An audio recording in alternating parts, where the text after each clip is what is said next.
Bismillahirrahmanirrahim. Assalamualaikum warahmatullahi wabarakatuh. Alhamdulillahirabbil alamin. Assalatu wassalamu ala asyrafil anbiya'i wal mursalin wa ala alihi wa ashabihi ajma'in. Wa la hawla wa la quwwata illa billahil aliyyil azim. Allahumma la sahla illa ma ja'altahu sahla wa anta taj'alu hazana idza syi'ta sahla. Rabbi shrah li sadri wa yassir li amri wa hlul 'uqdatam min lisani yafqahu qawli, amma ba'd. Pada yang terhormat Tuan Nazir Masjid Syakirin yang saya hormati, kepada segenap asatizah, para alim ulama, para a'immah di masjid yang mulia ini, wabil khusus kepada segenap hadirin wal hadirat hafizakumullah. Kita sambung kepada pengajian kita kitab Tuhfatur Raghibin karangan Syekh Arsyad Al-Banjari, yang mana kita berada di perkara-perkara yang dapat menggugurkan iman atau boleh menyebabkan seorang itu jadi murtad. Yang ke-25, qala mu'allif rahimahullah wa nafa'na bihi wa bi ulumihi amin. Dan jikalau berkatalah orang yang mengajar kanak-kanak mengaji Al-Quran bahawa kaum Yahudi terlebih baik daripada orang Islam pada membayar hak gurunya, maka orang itu jadi kafir. Jadi yang dimaksud pada nombor 25 ini bukan semata-mata kalau seseorang tu kata orang yang bukan Islam ni bayar umat Islam ni lebih tinggi daripada orang Islam bayar guru mereka. Bukan semata-mata seperti itu menyebabkan seorang itu jadi kufur. Tapi yang dikatakan di sini iaitu akhadtu mali walladhi fama tada'u, yakni au madza baqiya lam taf'alu. Jadi apa dia nak kata, menyebabkan dikarenakan orang Yahudi bayar lebih tinggi, lebih baik aku tak nak mengajar orang yang Islam ni. Itu maksudnya.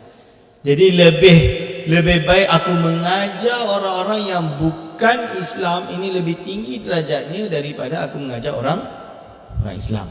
Berarti dia menganggap bahawa agama ini adalah suatu perkara yang tak ada qimah, bukan kerana agama, tapi meninggikan harta dan meremehkan Islam itu sendiri.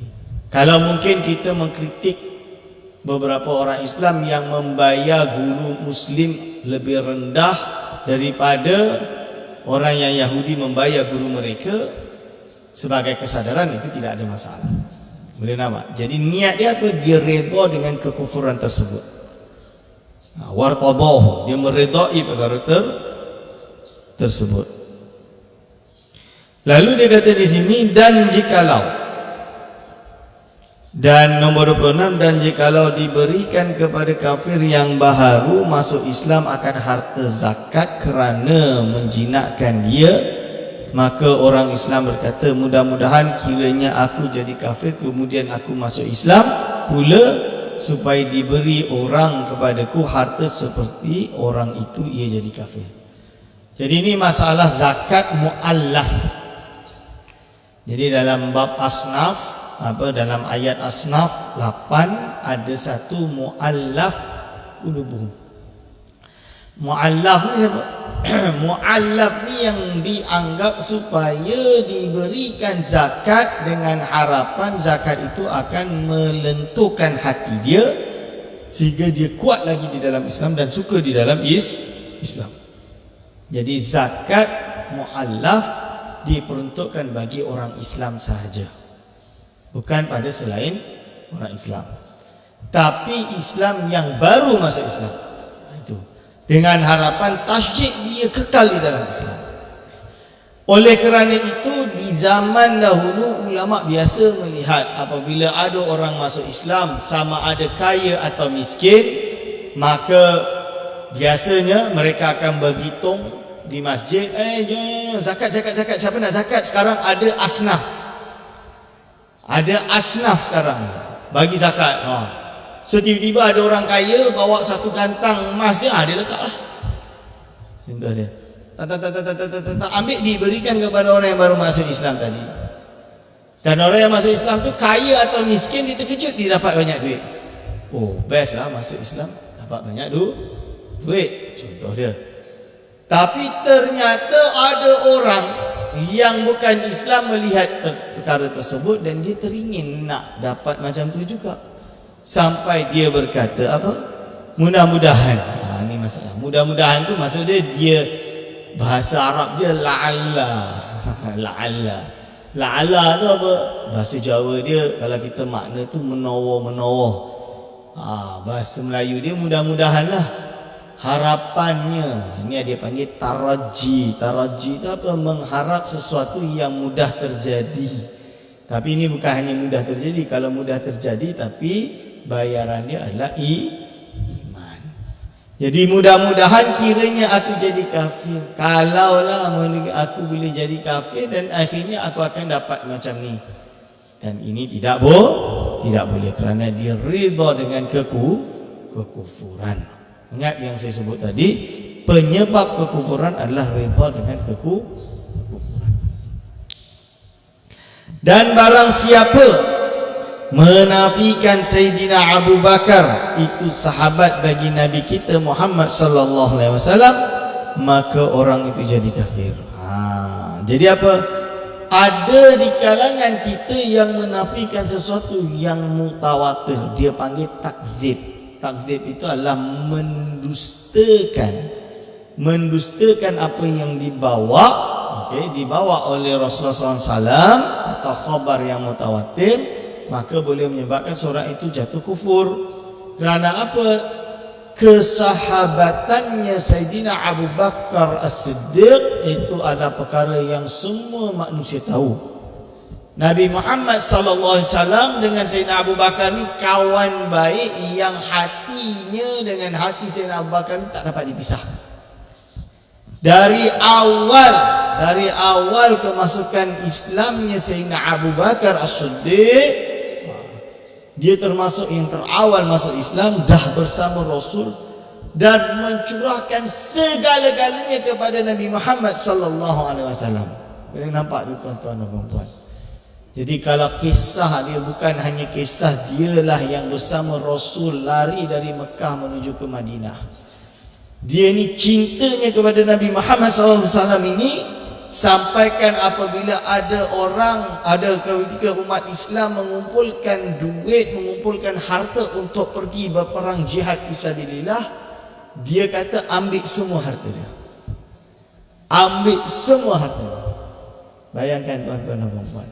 Itu Sayyidina Abu Bakar. Sebab itulah dalam banyak kitab-kitab meriwayatkan, contoh dia ada satu kitab nama dia Tanwirul Qulub. Dalam kitab Tanwirul Qulub ini secara jelas menyatakan bahawa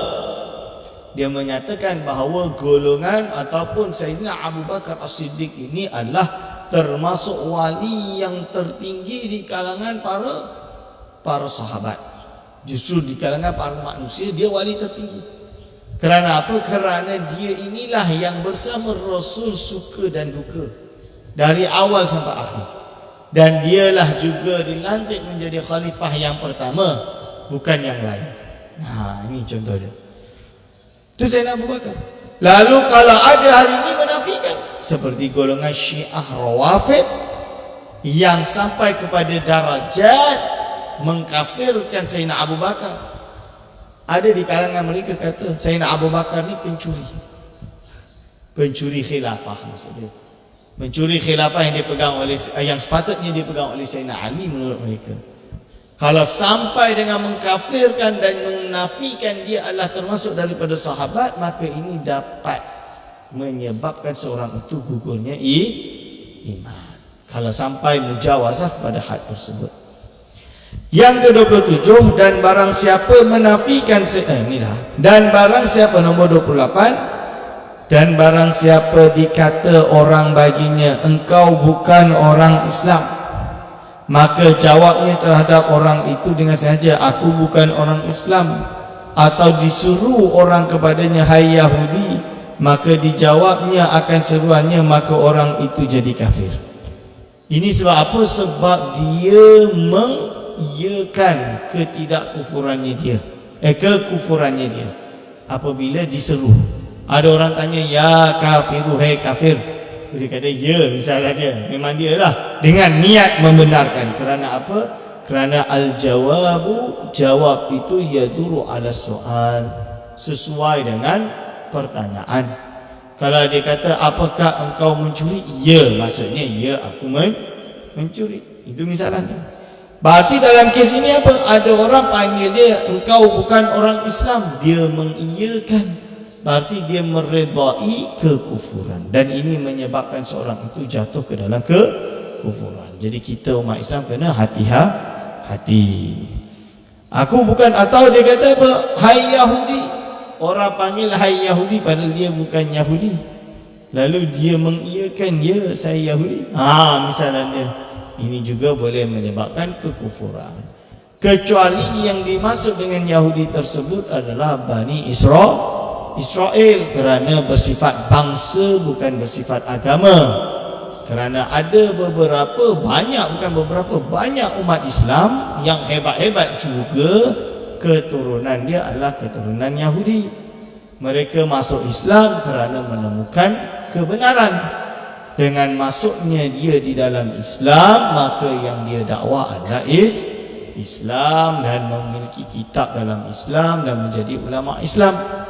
Contoh dia siapa? Di dalam hadis yang diriwayatkan oleh Imam Al-Bukhari rahimahullah di dalam kitab Al-Adab Al-Mufrad, ataupun Imam Nawawi dalam kitab Majmu' menceritakan bahawa ada dua orang Yahudi datang bertemu Rasul dan berhiwar. Hiwar tu berdebatlah, berdiskusi. Jadi berdialog dengan Rasulullah sallallahu alaihi wasallam. Di dalam dialog tersebut ternyata hujah Nabi Muhammad itu sangat kuat. Akhirnya si Yahudi itu pun masuk Islam dan berbaiat kepada Rasulullah sallallahu alaihi wasallam. Itu contoh dia. Contoh daripada perkara tersebut. Yang ke-29, barang siapa berkata bahawa Nabi kita adalah hitam, atau ia bukan daripada bangsa Quraisy, atau ia berkata bukan nubuwah, itu boleh dihasilkan dengan atau berkata bahawa nubuwah itu boleh dihasilkan dengan usaha, atau ia berkata bahwasanya aku diturunkan wahyu daripada Allah Ta'ala, atau ia berkata bahwasanya aku telah masuk ke dalam syurga, maka aku makan buah-buahnya dan aku peluk anak bidadarinya, maka orang itu jatuh kufur atau jatuh kafir. Maksud dia apa? Kalau ada kata bahawa Nabi Muhammad itu adalah hitam, na'udzubillah min zalik. Kerana apa? Dalam kitab Asy-Syama'il Al-Muhammadiyah jelas menyatakan bahawa Nabi Muhammad sallallahu alaihi wasallam itu adalah putih kekuningan, handsome. Itu bukan berwarna hitam. Ini salah. Atau dia bukan dari bangsa Quraisy. Kita tahu bahawa Nabi Muhammad sallallahu alaihi wasallam adalah Quraisy. Quraisy itu Quraisy lah, berbangsa Quraisy. Lepas tu dia nafikan, tak, Muhammad itu sebenarnya adalah keturunan Jawa. Itu salah lah. Betul. Kadang-kadang kita dengar orang-orang duk kata tu macam-macam, pelik-pelik. Kalau saya di Indonesia tu banyak pelik lah. Ada yang kata pusat bumi ni Pulau Jawa. Saya kata macam mana boleh pusat bumi tu dekat Pulau Jawa? Bumi ni bulat, pusat bumi tu dekat core tu lah.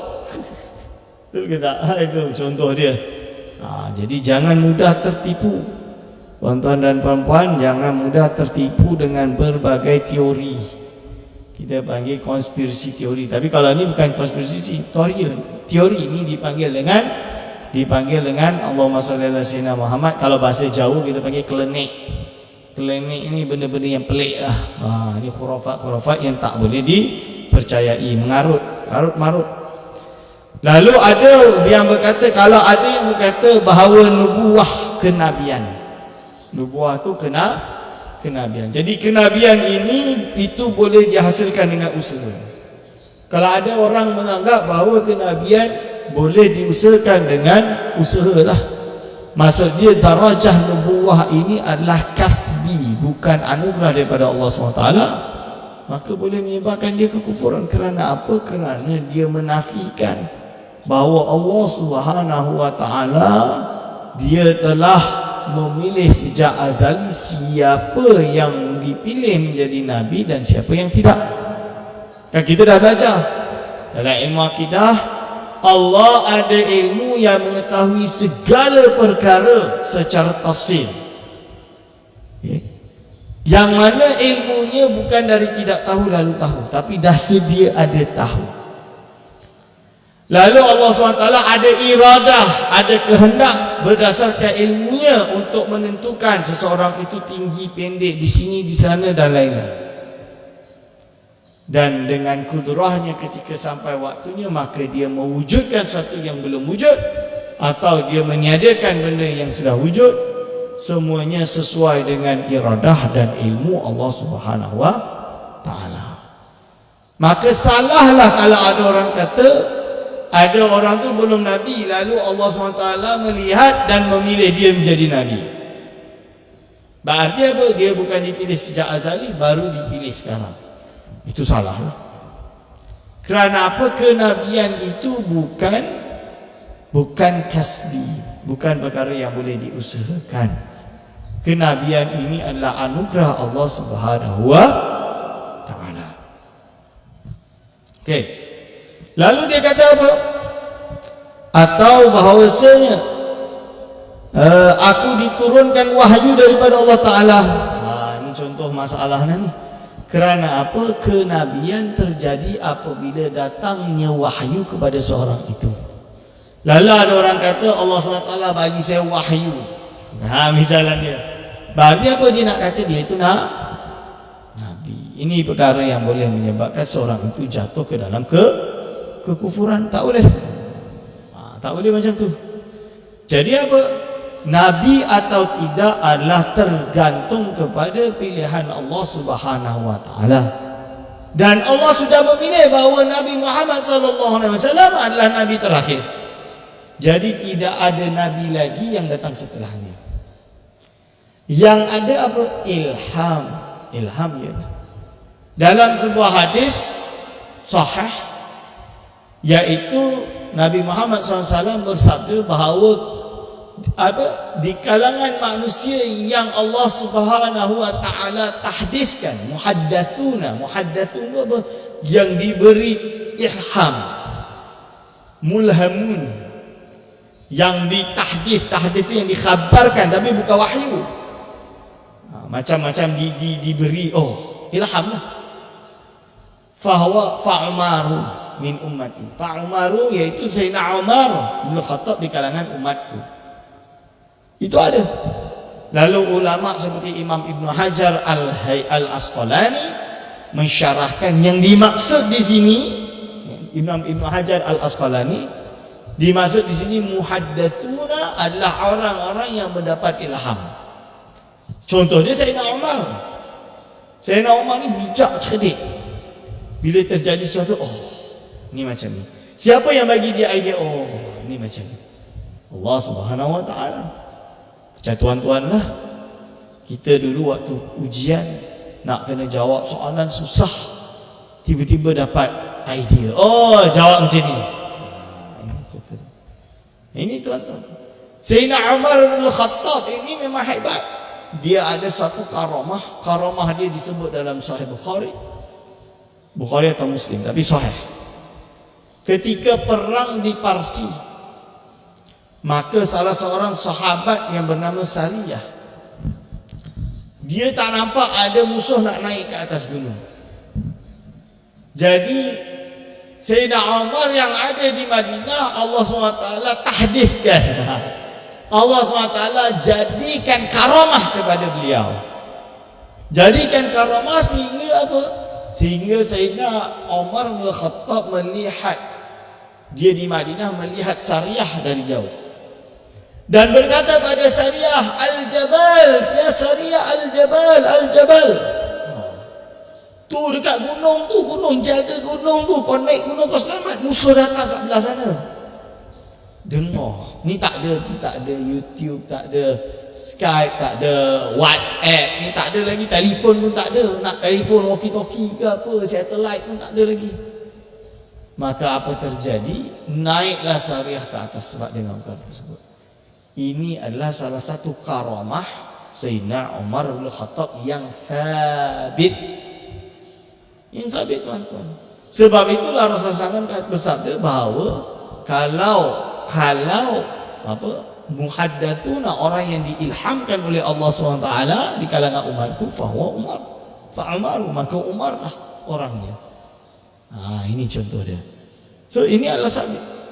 Tapi kalau kata saya dapat wahyu, ini yang jadi seperti mufti, mufti tak langsung mencari. Menjadi Nabi Melayu ni. Dia merasa dia dapat wahyu, lepas tu dia mengaku na'udzubillah min zalik. Tak boleh, tak ada. Malaikat Jibril jumpa saya, Ustaz? Tak betul lah. Dan tak datang lah. Kalau malaikat Jibril jumpa itu nanti boleh menyebabkan seorang itu jadi Nabi. Itu tak boleh.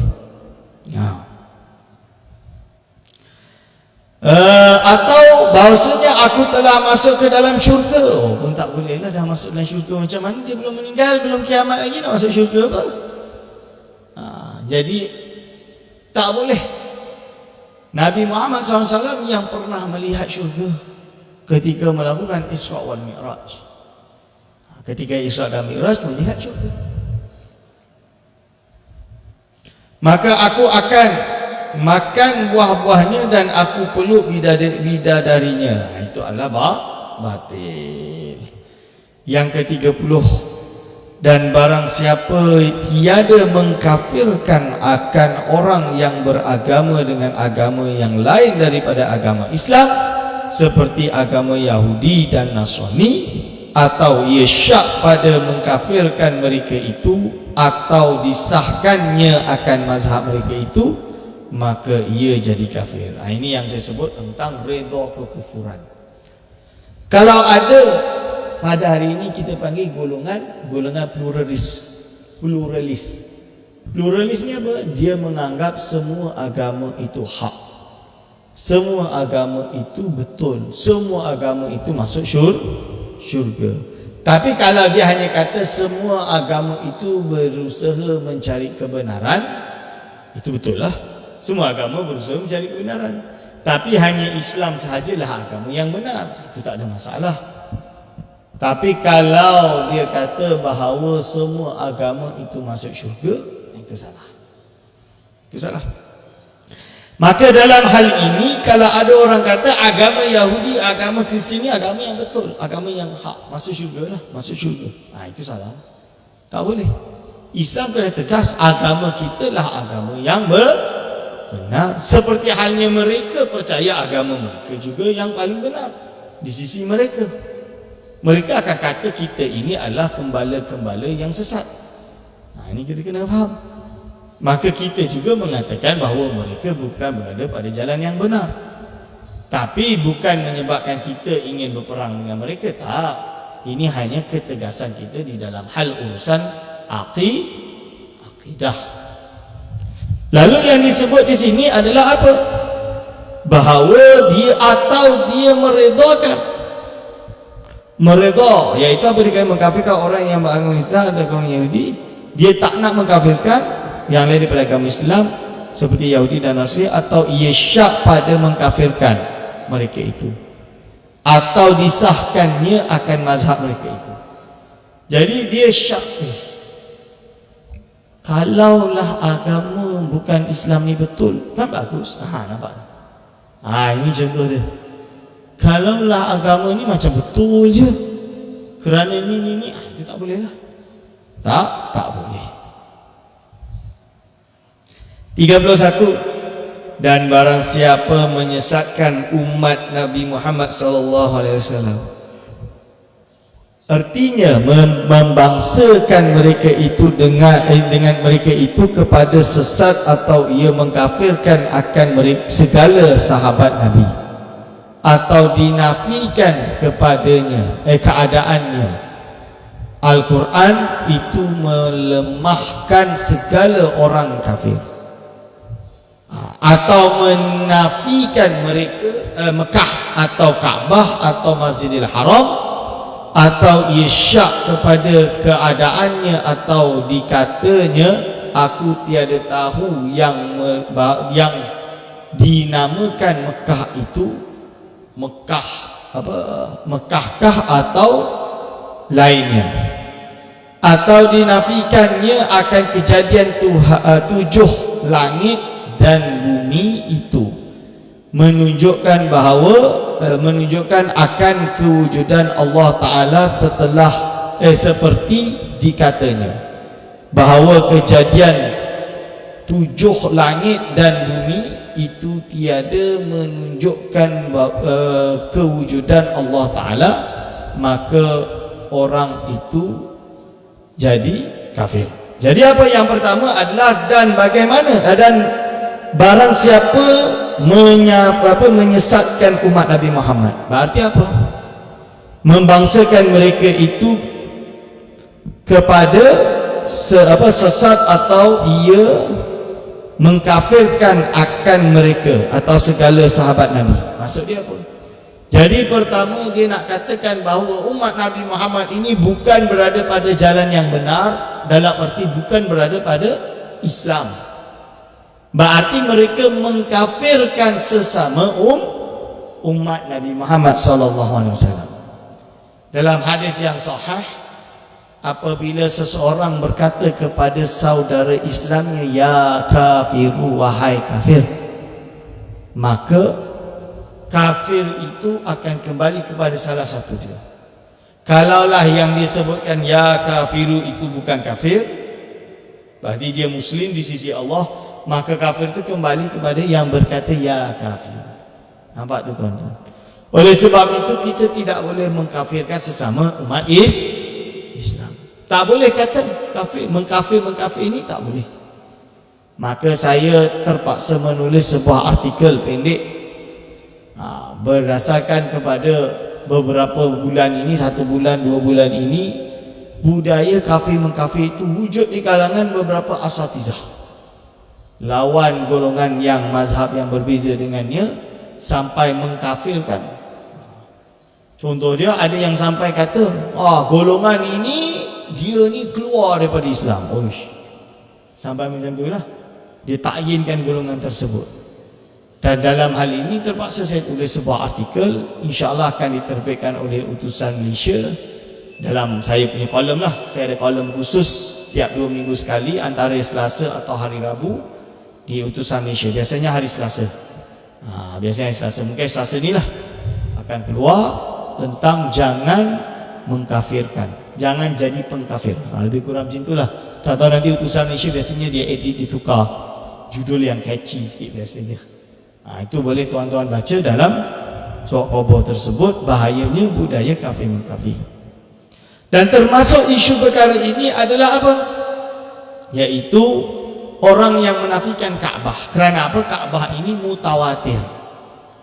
Maksud mutawatir itu apa? Yaitu disampaikan kepada kita secara majoriti umat, orang yang nampak itu dah sampaikan, dan mereka tahu, dan dia orang sampaikan perkara itu kepada kita, lalu kita nafikan.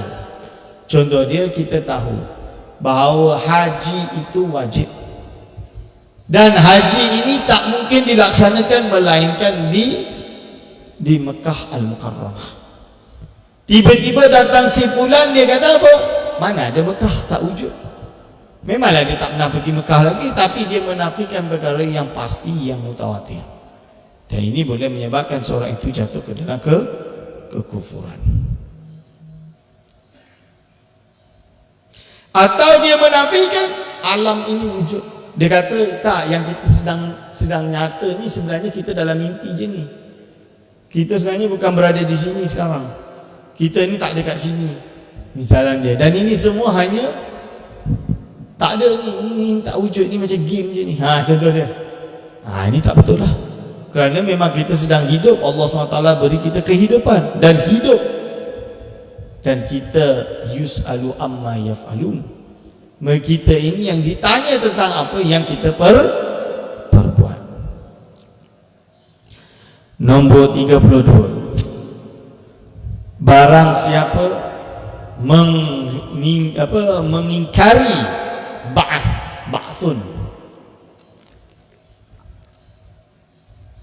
Ba'thun itu apa? Kebangkitan. artinya menghidupkan sekalian orang yang mati, atau ia ingkar akan syurga atau neraka, atau hisab itu perhitungan lah, perhitungan ketika tuan-tuan nanti kita semua berada di padang mahsyar, kita akan dihisab, atau pahala, atau seksa, atau dibenarkan sekalian yang tersebut itu, tetapi katanya yang dikehendakkan itu bukan maknanya, atau ia berkata segala imam itu terlebih daripada segala anbiya. Okey, maksud dia yang pertama apa? Dia menafikan perkara-perkara yang ghaibiyat. Perkara yang ghaibiyat ini apa? Iaitu perkara yang tidak kita nampak, yang disabitkan di dalam Al-Quran dan Sunnah secara pasti. Contoh dia apa? Titian sirat itu tak wujud. Kerana apa tak wujud? Dia kata tak logik lah. Dah kena hisap, kenapa nak kena lalu titian sirat? Jatuh je lah terus. Padahal jelas di dalam Al-Quran dan Sunnah menggambarkan tentang titian sirat. Dan ini perkara yang ghaibiyat yang kita imani. Kita beriman dengan titian sirat. Khalas. Iman. Habis. Okay. Atau pahala, atau seksa. Mana ada pahala, mana ada seksa? Tak wujud. Ini pun tak betul. Atau sampai yang kata bahawa imam itu lebih tinggi daripada anbiya. Maksud dia manusia biasa ni lebih mulia daripada para nabi. Na'udzubillah min zalik lah, mana boleh. Nabi ni lebih mulia daripada sekalian manusia.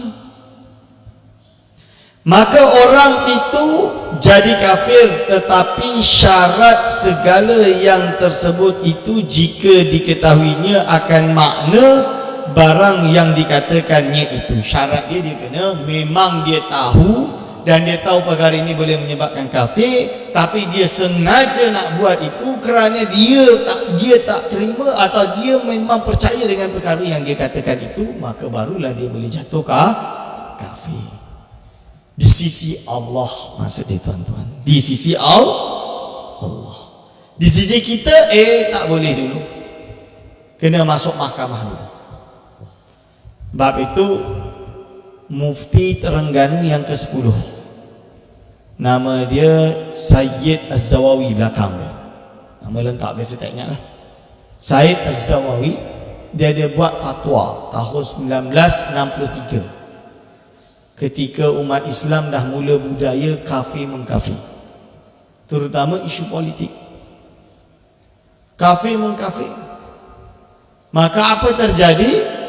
Dia keluarkan fatwa bahawa tak boleh dalam bab kafir mengkafir. Bahkan dosa. Disebut dosa. Seseorang itu kenalah dinyatakan dalam mahkamah syariah oleh hakim syar'i, barulah seorang itu boleh dijatuhkan hukuman kafir. Jadi tidak boleh selain itu. Tu boleh baca dalam artikel saya sebut. Maka orang itu jadi kafir dengan syaratnya. Okey, adapun jika ia tiada mengetahui akan makna barang yang dikatakannya itu, ada orang cakap tapi tak niat pun apa yang dia cakap, itu kerana baru masuk Islam, dia tak tahu sebab dia baru masuk Islam, atau kerana ia jauh daripada orang Islam, atau dia duduk jauh sehingga dia tak dapat mengaji, maka tiadalah jadi kafir kerana keuzurannya. Maka orang seperti ini tidak boleh dihukumi kufur kerana dia adalah jahil syar'i atau uzur syar'i yang dia disebabkan tidak tahu. Aku lu qauli astaghfirullah wa lakum. Insyaallah kita sambung minggu hadapan tentang tiada jadi kafir. Wassalamualaikum warahmatullahi wabarakatuh.